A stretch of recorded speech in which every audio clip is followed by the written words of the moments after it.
सावन मास भगवान शिव को अत्यंत प्रिय है। इस महीने में उनकी पूजा अर्चना करने से विशेष फल प्राप्त होते हैं। सावन मास के प्रत्येक सोमवार को सावन सोमवार कहा जाता है।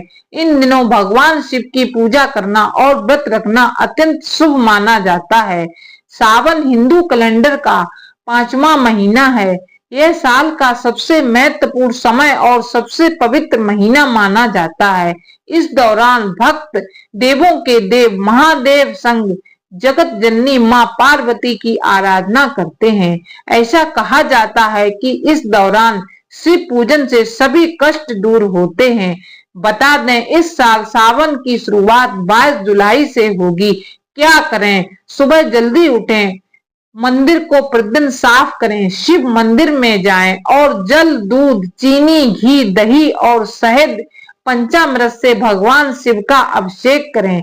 सावन में ब्रह्मचर्य का पालन करें, संतुलित और पौष्टिक भोजन ग्रहण करें, ज्यादा से ज्यादा दान पुण्य करें, धार्मिक कार्यों पर जोर दें, गरीबों को भोजन कराएं। आइए अब बात करते हैं कि सावन के इस पवित्र महीने में हमें क्या करना चाहिए जिससे हमें अशुभ फल की प्राप्ति ना हो। आइए जानते हैं सावन सोमवार की फलदायी व्रत कथा। अमरपुर नगर में एक धनी व्यापारी रहता था। दूर दूर तक उसका व्यापार फैला हुआ था। नगर में उस व्यापारी का सभी लोग मान सम्मान करते थे। इतना सब कुछ होने पर भी वह व्यापारी अंतर मन से बहुत दुखी था, क्योंकि उस व्यापारी का कोई पुत्र नहीं था। दिन रात उसे एक ही चिंता सताती रहती थी, उसकी मृत्यु के बाद उसके इतने बड़े व्यापार और धन संपत्ति को कौन संभालेगा। पुत्र पाने की इच्छा से वह व्यापारी प्रति सोमवार भगवान शिव की व्रत पूजा किया करता था। सायंकाल को व्यापारी शिव मंदिर में जाकर भगवान शिव के सामने घी का दीपक जलाया करता था। उस व्यापारी की भक्ति देखकर एक दिन पार्वती ने भगवान शिव से कहा, हे प्राणनाथ, यह व्यापारी आपका सच्चा भक्त है। कितने दिनों से यह सोमवार का व्रत और पूजा नियमित कर रहा है। भगवान आप इस व्यापारी की मनोकामना पूर्ण करें। भगवान शिव ने मुस्कुराते हुए कहा, हे पार्वती, इस संसार में सबको उसके कर्म के अनुसार फल की प्राप्ति होती है। प्राणी जैसा कर्म करते हैं उन्हें वैसा ही फल प्राप्त होता है। इसके बावजूद पार्वती जी नहीं मानी। उन्होंने आग्रह करते हुए कहा, नहीं प्राणनाथ, आपको इस व्यापारी की इच्छा पूरी करनी ही पड़ेगी। यह आपका अनन्य भक्त है। प्रति सोमवार आपका विधिवत व्रत रखता है और पूजा अर्चना के बाद आपको भोग लगाकर एक समय भोजन ग्रहण करता है। आपको इसे पुत्र प्राप्ति का वरदान देना ही होगा। पार्वती का इतना आग्रह देखकर भगवान शिव ने कहा, तुम्हारे आग्रह पर मैं इस व्यापारी को पुत्र प्राप्ति का वरदान देता हूँ, लेकिन इसका पुत्र 16 वर्ष से अधिक जीवित नहीं रहेगा। उसी रात भगवान शिव ने स्वप्न में उस व्यापारी को दर्शन देकर उसे पुत्र प्राप्ति का वरदान दिया और उसके पुत्र के 16 वर्ष तक जीवित रहने की बात भी बताई। भगवान के वरदान से व्यापारी को खुशी तो हुई, लेकिन पुत्र की अल्पायु की चिंता ने उस खुशी को नष्ट कर दिया। व्यापारी पहले की तरह सोमवार का विधिवत व्रत करता रहा। कुछ महीने पश्चात उसके घर अति सुंदर पुत्र उत्पन्न हुआ। पुत्र जन्म से व्यापारी के घर में खुशियां भर गईं। बहुत धूमधाम से पुत्र जन्म का समारोह मनाया गया। व्यापारी को पुत्र जन्म की अधिक खुशी नहीं हुई, क्योंकि उसे पुत्र की अल्पायु के रहस्य का पता था। यह रहस्य घर में किसी को नहीं मालूम था। विद्वान ब्राह्मणों ने उस पुत्र का नाम अमर रखा। जब अमर 12 वर्ष का हुआ तो शिक्षा के लिए उसे वाराणसी भेजने का निश्चय किया।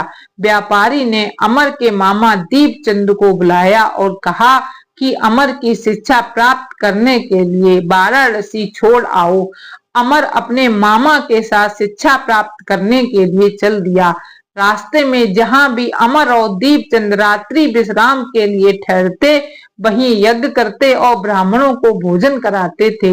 लंबी यात्रा के बाद अमर और दीपचंद एक नगर में पहुंचे।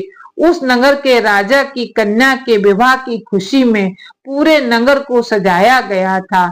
निश्चित समय पर बारात आ गई, लेकिन वर का पिता अपने बेटे के एक आंख से काने होने के कारण बहुत चिंतित था।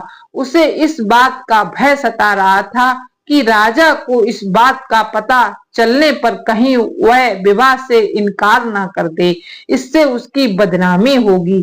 वर के पिता ने अमर को देखा तो उसके मस्तिष्क में एक विचार आया। उसने सोचा, क्यों ना इस लड़के को दूल्हा बनाकर राजकुमारी से विवाह करा दूं। विवाह के बाद इसको धन देकर विदा कर दूंगा और राजकुमारी को अपने नगर ले जाऊंगा। वर के पिता ने इसी संबंध में अमर और दीपचंद से बात की। दीपचंद ने धन मिलने के लालच में वर के पिता की बात स्वीकार कर ली। अमर को दूल्हे के वस्त्र पहनाकर राजकुमारी चंद्रिका से विवाह करा दिया गया। राजा ने बहुत सा धन देकर राजकुमारी को विदा किया। अमर जब लौट रहा था तो सच नहीं छिपा सका और उसने राजकुमारी की ओढ़नी पर लिख दिया, राजकुमारी चंद्रिका, तुम्हारा विवाह तो मेरे साथ हुआ था। मैं तो वाराणसी में शिक्षा प्राप्त करने जा रहा हूँ। अब तुम्हें जिस नवयुवक की पत्नी बनना पड़ेगा वह कान्हा है।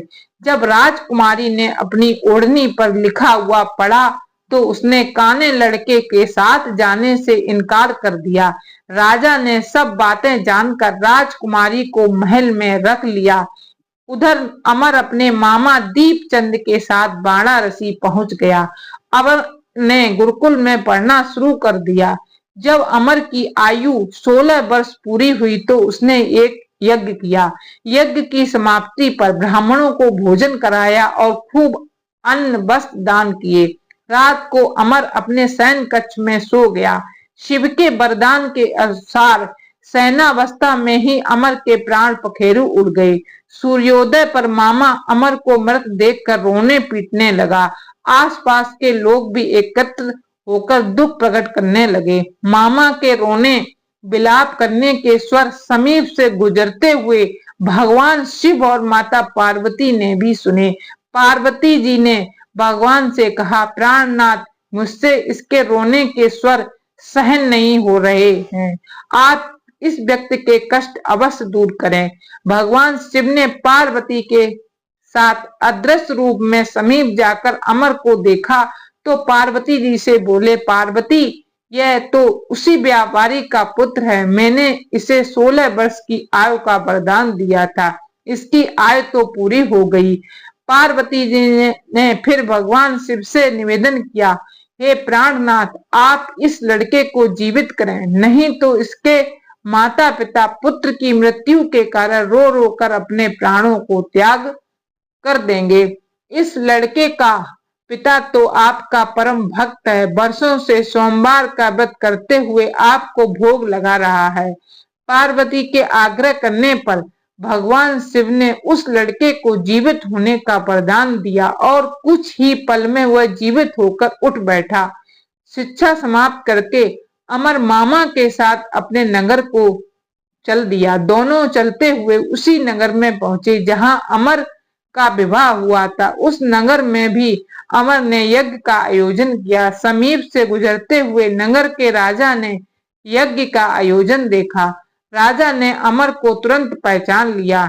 यज्ञ समाप्त होने पर राजा अमर और उसके मामा को महल में ले गया और कुछ दिन उन्हें महल में रखकर बहुत सा धन वस्त्र देकर राजकुमारी के साथ विदा किया। रास्ते में सुरक्षा के लिए राजा ने बहुत से सैनिकों को भी साथ भेजा। दीपचंद ने नगर में पहुंचते ही एक दूत को घर भेजकर अपने आगमन की सूचना भेजी। अपने बेटे अमर के जीवित वापस लौटने की सूचना से व्यापारी बहुत प्रसन्न हुआ। व्यापारी ने अपनी पत्नी के साथ स्वयं को एक कमरे में बंद कर रखा था।